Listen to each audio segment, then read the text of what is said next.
Hey, what's up everyone? Thank you so much for coming back to my site. Next to me is my really good friend, Linda Elaine. We have been planning to do this for so long. Very long. I'm so excited for you to really sit down with me and chat about your brand. I know that in the new year of 2017, you plan on rebranding. Yes. So maybe you want to share a little bit about your transition? Basically, I've been JaMexicanBeauty for a really long time, probably like 3 years now. And you know, sometimes it's cool when people are like, oh my God, like, are you JaMexicanBeauty? But like, I'm getting to a point now where I want people to also recognize my name. Yeah. So instead of being JaMexicanBeauty, I want to be Linda first, and then JaMexicanBeauty after. But I still obviously will keep the JaMexicanBeauty a part of me because that's like who I started as on YouTube. But from now on, Linda Elaine will be my name. It's my real name. So your YouTube channel has now almost over 85,000 followers, which to me is crazy big. So how did you kind of get started, and how was your, jump from maybe 10 followers to the number that you're at now? Well, it's actually weird because my very first video was like 2007. And like, it was like a Bare Minerals video, and I was like in high school, I didn't even wear makeup. But I actually didn't start taking YouTube seriously until probably like 2 years ago. And then I actually, started getting more into it. I only started a schedule probably like 6 months ago because I wasn't even taking it that serious. So like the growth that I had from like that moment has been really cool.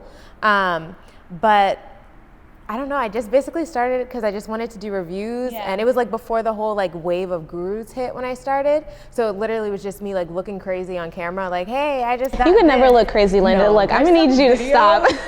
I should make a video of me watching old videos. Like there's some videos that look crazy. But that's how it started. It was just me wanting to like be honest. And another big part of it was I was actually going natural in high school, and it was before like a lot of people actually were doing it. So there was like nothing about going natural. I was kind of just like in this little realm that nobody really talked about. And that's another reason why I started it. Cause I was like, well, maybe I should like put certain stuff about my hair on my blog. And then by like 2008, 2009, natural hair like took off. Yes, and then that's when like gurus became like everything. So no, definitely. And you know what, I feel like nowadays it can be very challenging to build a platform like that, but like yourself, you do lifestyle to beauty to reviews to makeup and tutorials and more. So how would you say is one of the best ways to become a successful YouTuber? I would say for me, I think consistency is key, just because when I wasn't really as active on my YouTube, like I would probably post like once a month, if that. And it was like, I was growing, but it wasn't until like I actually started like engaging and making a schedule and stuff like that, that like I grew from like 30,000 in like 6 months almost to where I am now. So I think that consistency really is key.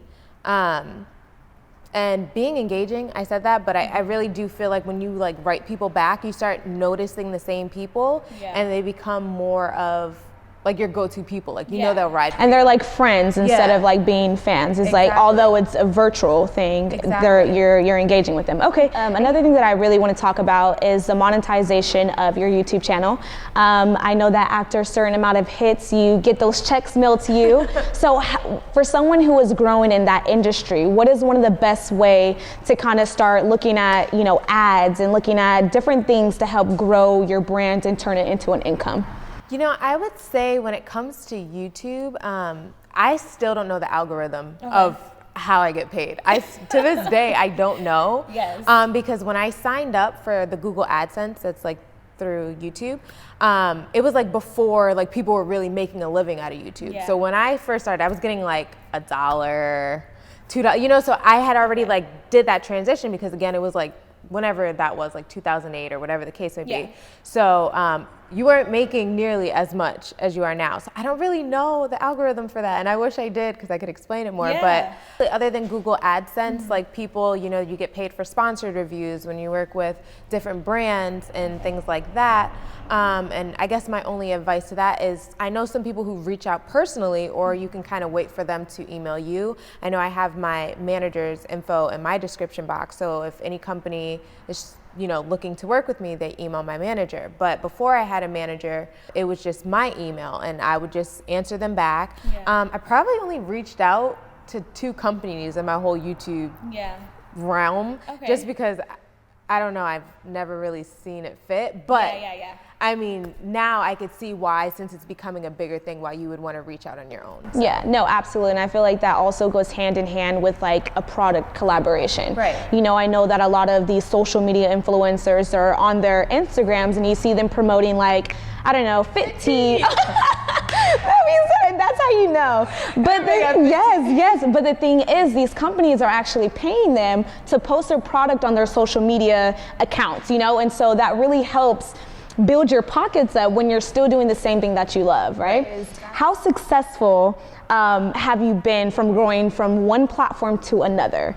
It's been said that, you know, you really want to try to build up one platform, such as Facebook, Instagram, whatever of your choice. And once you have built that audience, you then migrate to another one. So how was that transition? Any recommendations that you can, you know, let our audience know? You know, I actually feel like Instagram followers are more willing to go to your YouTube than YouTube to Instagram. Really? I don't know why I feel that way, but I feel like if you can get really successful on Instagram, you can actually get those followers to follow you more on YouTube versus the other way around. But for me, since I started with YouTube, I think my problem was I was JaMexicanBeauty, and like one of my videos, well, 2 of my videos went viral at the time. They were like, just going crazy. They're like 1.6 million or 1.6 and 1.4. So they were just going viral. But then I changed my Instagram name like at that same peak. So then like, where am I going with this? People basically couldn't find me. So I feel like then YouTube people kind of give up versus Instagram. It's like they have everything. They have your link in your bio. You could post like little clips of your videos. So it's like, it's easier for them to transition to you. I don't know. I don't know why I feel that way. In my head, that makes sense. And it seems that way. So one thing that I want to touch on, because it's something that I really adore and love about your videos, is your presentation. You know, not only how you reflect yourself on camera, but also just the initial look. You know, you just going on your page and seeing all of your photos that then, you know, move forward to your videos. So how do you put those together? I know that nowadays, especially on YouTube, it has to look amazing because that's what really brings the audience to it, is that initial look. Right. So as far as my thumbnails go, I usually take a picture after, like, okay, all right. If I'm doing a makeup look, I take a picture, whatever best picture, I use that. But if I'm doing something more in depth, like maybe a lock tutorial or something like that, I try to get a really good image of that, and then I may add like an overlay of something else showing my locks. And then a trick is using text, but no more than like 3 to 4 words. Because when you use too many words, it just looks cluttered and congested, and then it's just like, they'll pass you up. So just really clear pictures and just thick text, it draws people in. And you know what, you guys, if you go on her Instagram and her YouTube, as I said, the quality of her videos and the quality of her photos are amazing. I've always told you that, right? So how important is it to have really good looking, you know, quality images and videos to put out there to your audience to kind of look, you know, see? I would say it's really important, just because for Instagram at least, if you have like fuzzy pictures or your picture quality isn't that great, it's kind of just like, what are they following you for? Like, how are you helping them like with your makeup if they can't even see the detail or whatever the case may be? I think your quality matters a lot because people want to see almost like celebrity style images now. Like it's not like before where it's like you took a picture and that was that, you uploaded. Now people want to see you snatched and photoshopped like Beyonce, and you just kind of have to find your middle ground, I guess. And as far as YouTube goes, I mean, cameras now, the money that we're spending on cameras, like it's harder to compete when you're up against someone with a Canon or a Nikon or something like that, and then you have like this old camera. So I mean, staying up. However, I really, these last couple of years that I've been in this industry, I've learned that the importance of investment in yourself and your business and your brand is extremely important. So it's like, although you may not have the money, you can make things work by using your iPhone and doing things along those lines, but invest in a camera if you're trying to, you know, become a YouTuber or a social media influencer. Another thing that I want to mention that I know that you use is a ring light. Girl, those ring lights are everything. What have, you know, what's kind of like your experience with ring lights so far? When I got my ring light from Stellar, it pretty much was a really good investment for me because it really did take my level of videos up a notch, just because it really helps like with lighting. And then, you know, eventually I moved into like box lights and umbrella lights and whatever the case may be. And I still have my ring light. I've actually had that ring light for like, was it 2 years? 2 years? Oh yes, girl. Or a year, or something. I've had it a very long time, and it hasn't failed me. It's really good. Yes, and I even use it when I'm not recording. Like I use it to do my makeup. But I love it. Pretty much, I would say investing is really important because you're up against so many people now. So. And you know what? Even when you invest in, you know, cameras and ring lights and things along those lines, think of it like you can also do this at your home. Yeah, we're here in this beautiful studio. However, there's so many YouTubers and video bloggers who get sets in their living rooms, in their bedrooms, and the work looks just as well as you shoot in a studio.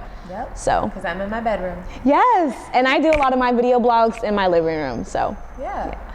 Well, thank you so much, Linda, for coming. Yes, and just sharing, you know, your story and experiences with us, and really, you know, giving the new generation of YouTubers and social media influencers some resources to really learn and take their brand to the next level. Is there anything you would like to leave us with? Well, follow me on all my social networks. It's at JaMexicanBeauty for now, but eventually it'll be Linda Elaine. So stay tuned for that transition. Yes. And thanks for having me again. Of course, of course.